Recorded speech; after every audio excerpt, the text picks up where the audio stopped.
Hey everyone, thank you for joining me on another episode of Fashionless Talk Podcast. I am your host, Sharonda, and your favorite fashion forecaster. Today we will be discussing all things going on in the fashion industry. For one, the rapid decline and downfall of New York Fashion Week. The residue from everything is just still lingering, and it's really sad and bad.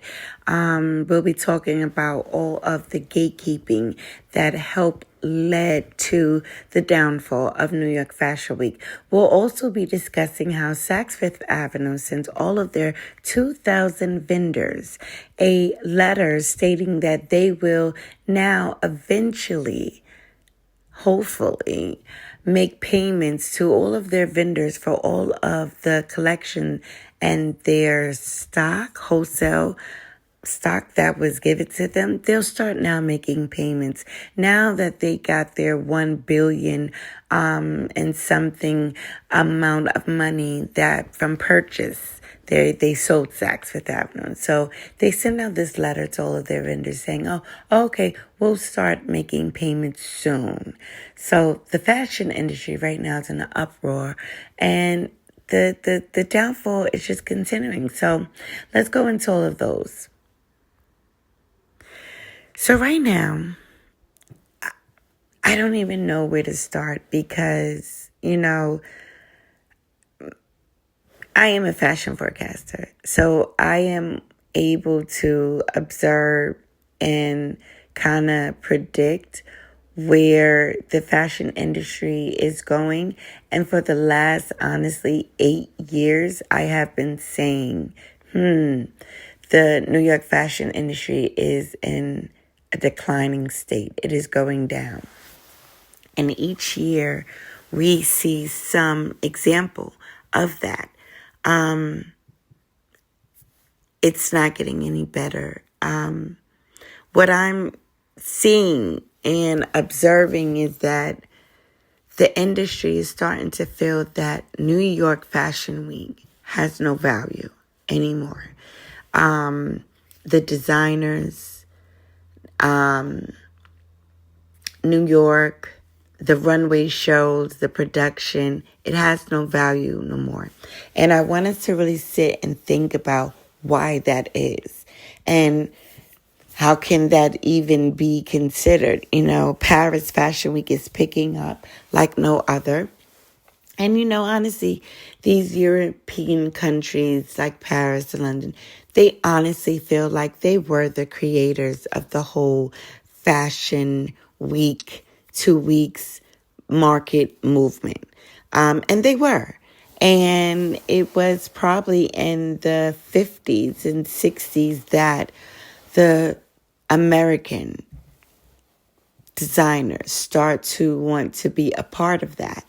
And when that happened, American designers, that was Black designers, American white designers, they all picked up and went to Paris to showcase their collection, to feel they were part of the whole fashion week industry, that high end.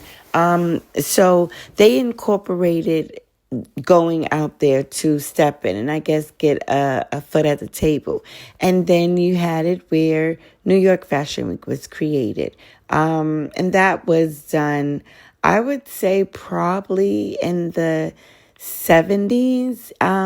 They created New York Fashion Week. So then you had the American designer having their own platform and not having to go all the way to Paris to showcase their collection and be fitted in. And may I say, when the American designers did go to Paris and showcase their collections, especially the Black African American designers, who was famous of just creating the most beautiful garments for some of these other high-end designers, we shut it down. We shut it down so much. That's what inspired for us to say we can do our own fashion shows in New York. And then that's where New York Fashion Week came into play. So now we have New York Fashion Week, and American designers showcasing their collection there.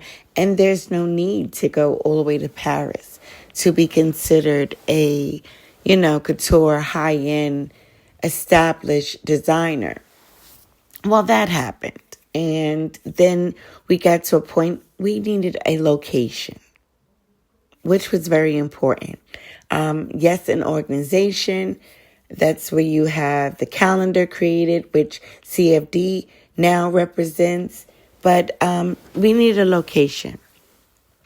And New York Fashion Week at Bryant Park was created, a staple platform location for American designers to really showcase their collection. We had some European designers also want to be featured at New York Fashion Week. So it became this, really, really popular worldwide international platform and space for designers, American designers, to be featured. And it was doing well until we started losing the location at Bryant Park. And it had to be shifted over to Lincoln Center. And we saw the decline then. But you know what else I've also seen? European designers had their way of making it clear if they wanted more control over the industry. And that is something that I, as your fashion forecaster, observed that have happened throughout the years. And what I observed is that it's back. I remember there was a time when the fashion industry, they had the models and they had all these exotic models. And that's when, supermodels became really big and famous. And they were the influential people. No more trying to get the actors on the covers or to wear these high-end fashion garments. You now had these particular high-end supermodels. You had your Naomi Campbell, all these big designers. Wanted to have these models wear their stuff. And I remember there was a moment that designers, European designers, got to a point where they did not want to highlight or continue